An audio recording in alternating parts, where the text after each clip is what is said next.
Hello. Hello, hello, hello. Yours truly. Happy St. George's Day.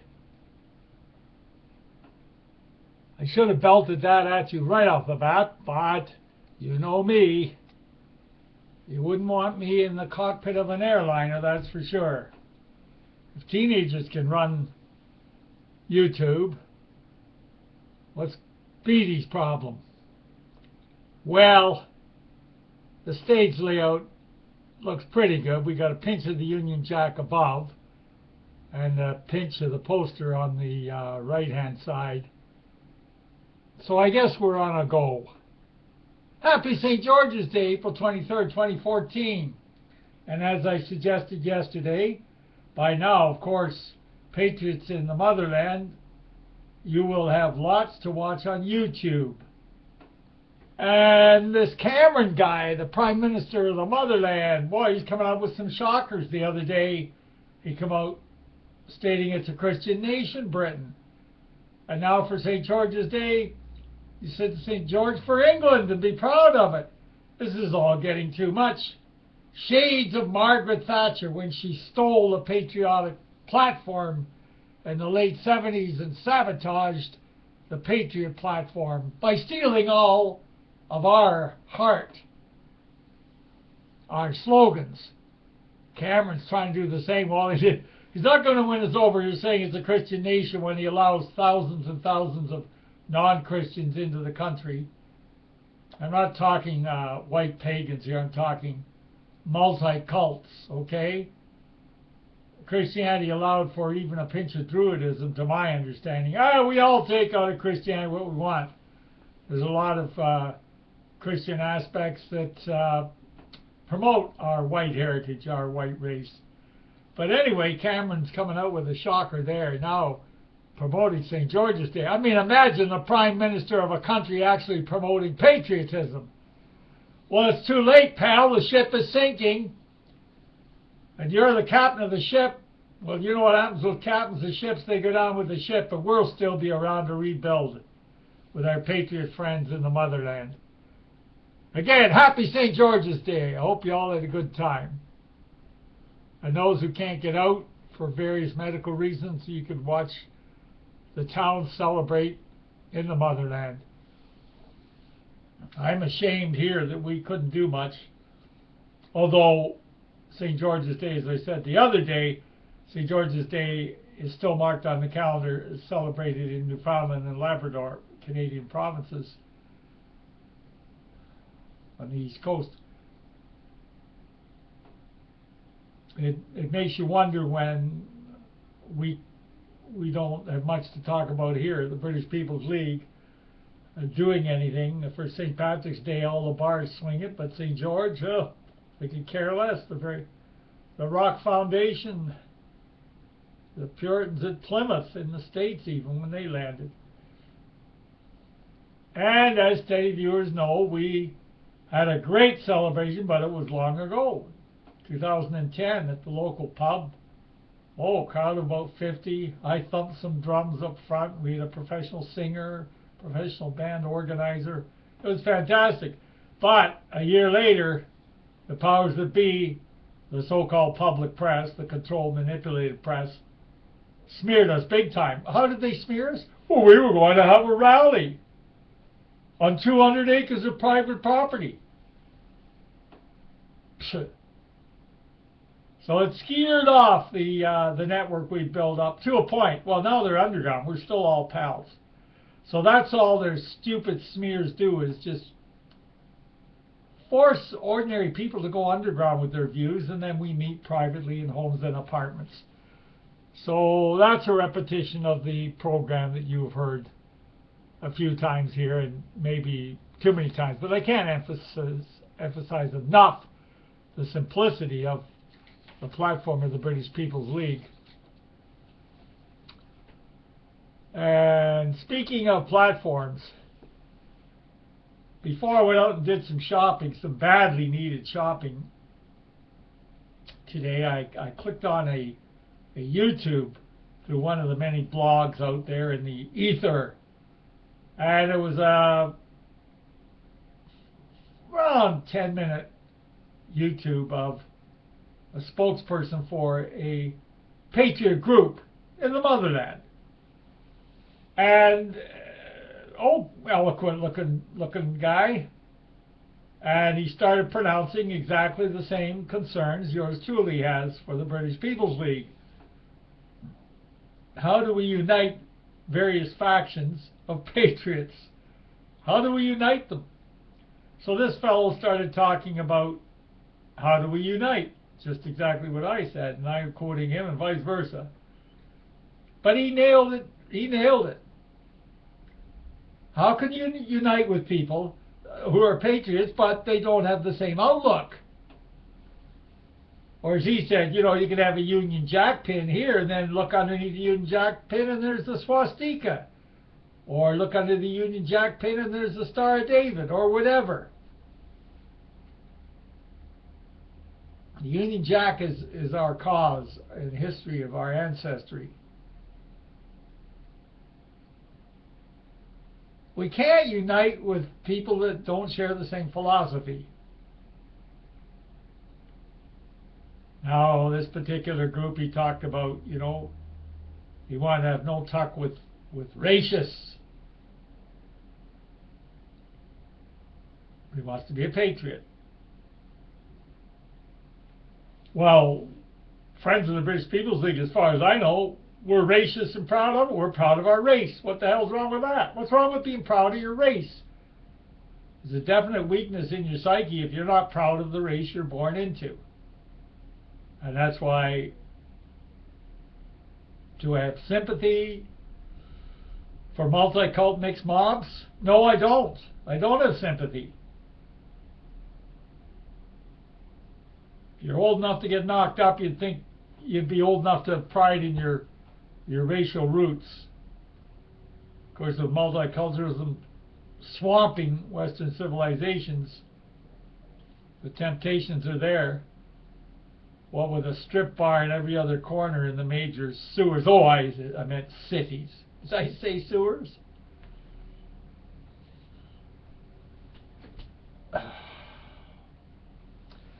And then the dilemma, as this fellow, no, I'm not going to say which group, but it's a fresh YouTube from Britain.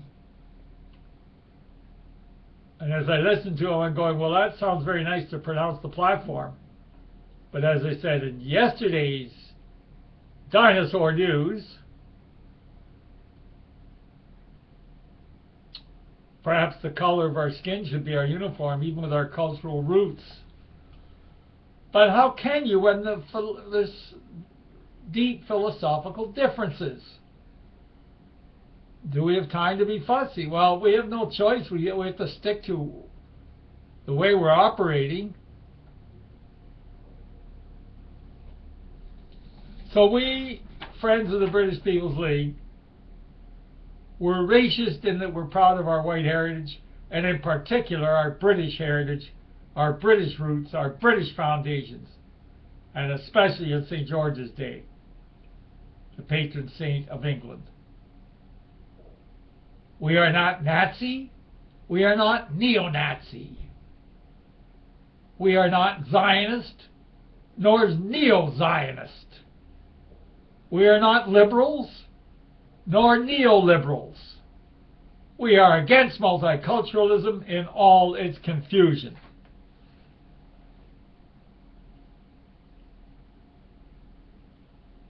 I suppose in the motherland, the group that, of course, well, sounds stupid what I'm about to say. I mean, the group that draws in the most is going to be the one that saves Mother Britannia. But it has to be on racial grounds. You start admitting multi-cults, then what's the point? You might just as well be a liberal. There'd be no point for patriot existence.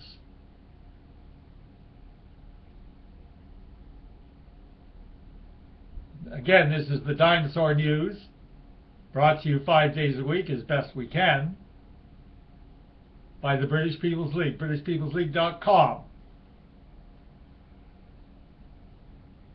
The moan and groan minute here. Of course, I have my usual fiddling, so if it's not on YouTube, today it was with Google Analytics. I'm just fed up with these, the technical world out there. You know, they offer you counts and views and everything, and they're all screwed up. Ha! One good friend in Ohio, he said, well, I clicked in and watched several of your YouTubes, John, Dinosaur News, and not one of them registered. When I looked at the views afterwards, it was still the same, and the next day still the same. So that's the counters on YouTube. Well, then we have this Google Analytics. I know they're off kilter. They show the cities where the views came from. Well, I set little traps every now and then. I actually find out how many people. I phone them up and see if they watched it on that day in that city. They're not huge cities, of course, in Ontario, Canada here. And they all clicked in, they all watched. Didn't even show that city viewed it. Our favorite two are always in there, Peterborough and Oshawa. So the good webmaster did some of the magic fiddling that webmasters do. And I remember 3 or 4 years ago this came up once before.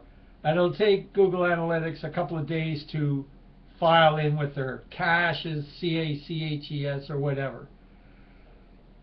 I don't like crying the blues to the choir, but I just want you to know that if I do miss the odd day, there's other things came up. And I'm only one man sitting in the village here, still begging for an assistant. We still have room.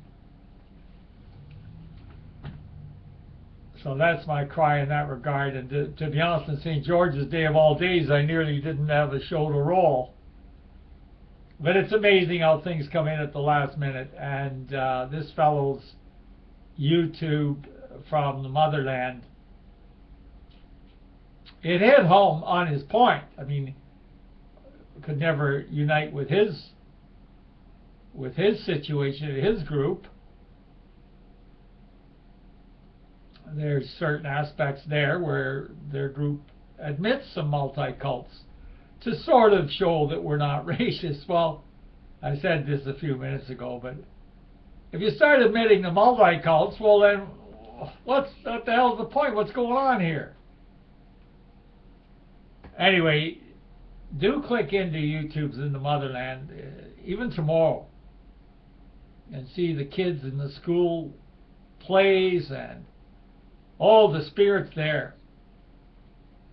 It's a definite backlash against multiculturalism. What's coming up next? Here in Canada, we still have marked on the calendar the 24th of May, Queen's birthday, Queen Victoria. I'm not even sure if the motherland has that marked on calendars. Well, of course, there's celebrations and so on. But boy, we had quite the fill here in April. Of course, there's the Easter weekend, Queen's birthday on the 21st, April 23rd, St. George's Day. And now for the real magic clincher. I love saying this every year. William Shakespeare's birthday. Quick, when was William Shakespeare born? He was born on St. George's Day, April 23rd. He died on St. George's Day in his adulthood.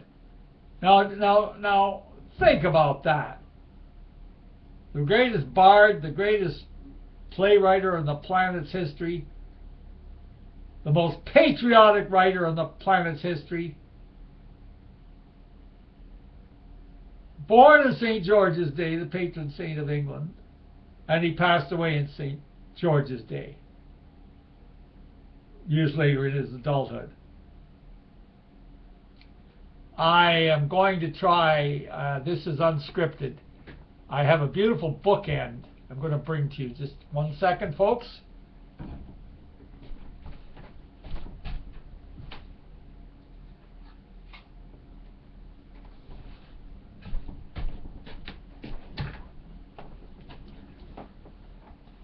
Now there's a story behind this.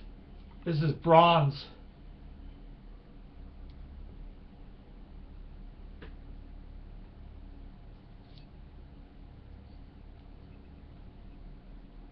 There he is, Shakespeare. Now the story behind it. Oh, I treasure this bronze bookend. Before I packed in my day job, I had a client whose last name was Shakespeare. And the irony is, he was the last customer, the last day I had to appear before where I worked. Ate Shakespeare's name. He was also an antique dealer for years, an art dealer, and so on. So he was telling me how a portrait of Shakespeare was found in somebody's attic, like all these great finds are found. And he was convinced it was of the real Shakespeare. And he didn't look, as he told me, he didn't look at all like this portrait thing he dug out of an attic. But as I told him, he's a very nice guy. I mean, I can't say I get along with all my clients, but this guy was very nice. Very sophisticated, cultured, the best you'd hope for in our peoples. I said, I got news for you, pal. You are directly related to Shakespeare. Well, he's thinking to himself, well, who the hell does Beattie think he is saying that? So he drove me back. It was in eastern Ontario, an old loyalist territory that I went to do some work, which is unusual. I didn't go that far. But he drove me back in his Land Rover. I brought him in the house, into the office. It was an office then. And I showed him that bookend I just showed you. I said, now who does that look like? It was his double, folks, his absolute double. He didn't smile much, very serious guy. His jaw dropped. His jaw dropped. It was his double. I said, now, is that a coincidence? So anyway, that's quite a tale for you, St. George's Day. And I'm sure you viewers out there have your St. George's Day tales as well. Let's hope by next year we can do something public again for St. George's Day. Now by that time I'll have been off the day job for over a year. So by then I should have built up a lot of stray white British folk in Haliburton County. So we're going to aim for something public next year. Even if it has to be a St. George's party here at the studio.